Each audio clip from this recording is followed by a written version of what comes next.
Groceries are up about 25% since 2020, and the average American household now spends over $6,000 a year at the store. But the biggest number on your receipt has almost nothing to do with prices going up. About a third of the food you carry home gets thrown away. For a household of 4, the EPA puts that at around $2,900 a year in the trash every year on food you paid full price for. So the money leaks in 2 places, and neither one is the price tag, the way the store is laid out, and what happens to the food after you get it home. We're fixing both. So the fix is not coupons. The fix is that a grocery store is built to sell you food you will not eat. Bread and milk sit at the back so you walk past everything else to reach them. The displays at the end of each aisle are paid placements, so the discount is often smaller than the sign makes it look. The cart is that size on purpose. None of that is a conspiracy, it's a floor plan, and it works on everybody. What beats it isn't willpower, it's a list built to a rule. I'll give you the exact rule in 2 minutes. I only found this because I kept a month of receipts and added them up by category. Not to budget, just to look. The thing that shocked me wasn't the meat or the coffee. It was produce. I was buying vegetables every week like a responsible adult and throwing out about half of them every week, still in the bag. Here's what gets sold to people in this situation. Coupon apps with a subscription, cashback cards with annual fees, a warehouse club membership at $65 a year, and meal kits at $10 to $12 a serving, which is restaurant money for food you cook yourself. You don't need any of that. Oh, half the waste alone is about $1,000 a year for a family, and getting it back costs nothing but a list and knowing where to look on the shelf.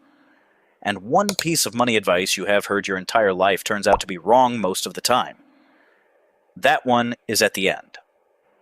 One quick thing before the list. If this saves you money today, hit like and subscribe. It's free, it takes a second, and it helps this channel a lot.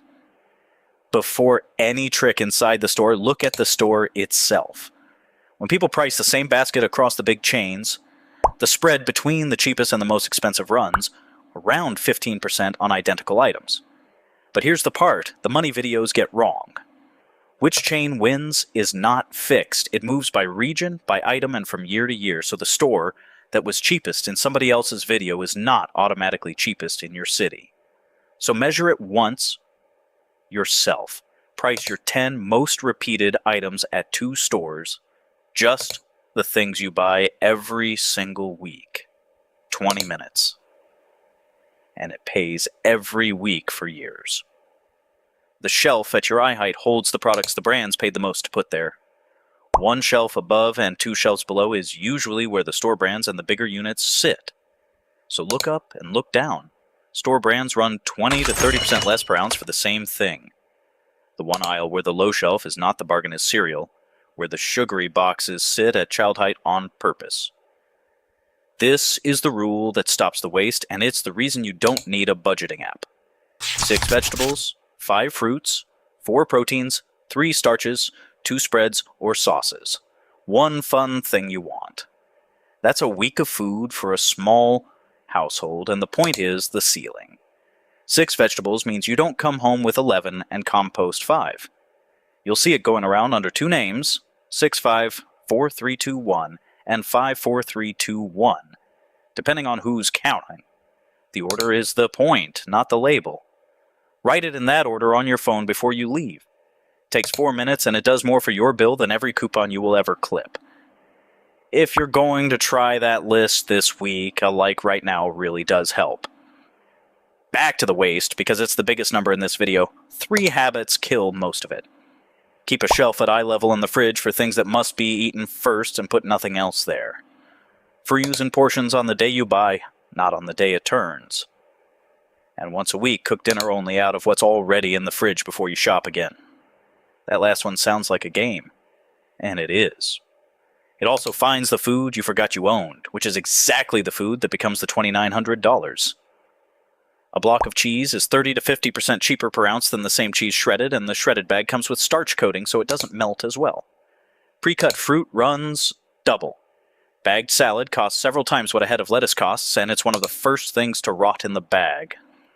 A whole chicken is cheaper per pound than breasts or tenders, and it leaves you a carcass that makes stock. The rule is short. The closer a food is to the shape it grew in, the less you pay for it. The warehouse instinct is that bulk, always wins. It doesn't. Check cents per ounce and you'll find weeks where the family size box costs more per ounce than the regular one on sale. And bulk only saves money on things that don't spoil.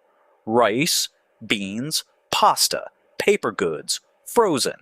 Buying 12 pounds of anything fresh is buying a countdown timer. We went through the small print on shelf tags in the shrinkflation video, so I won't repeat it here. So the whole thing in one line. You're not overspending because prices went up, you're overspending because of where you shop, what shelf you look at, and how much of it dies in your fridge. This week, do 2 things. Price your 10 most repeated items at one cheaper store, and write the 6, 5, 4, 3, 2, 1 list before you go. Between those 2, you claw back a good chunk of that $2,900, and you're eating exactly what you eat now. Thanks for watching all the way through. If this changed what you're doing on your next grocery run, hit like and subscribe. It's free, and it decides whether videos like this get shown to anyone at all. Tell me in the comments what you throw out most. I'll see you in the next one.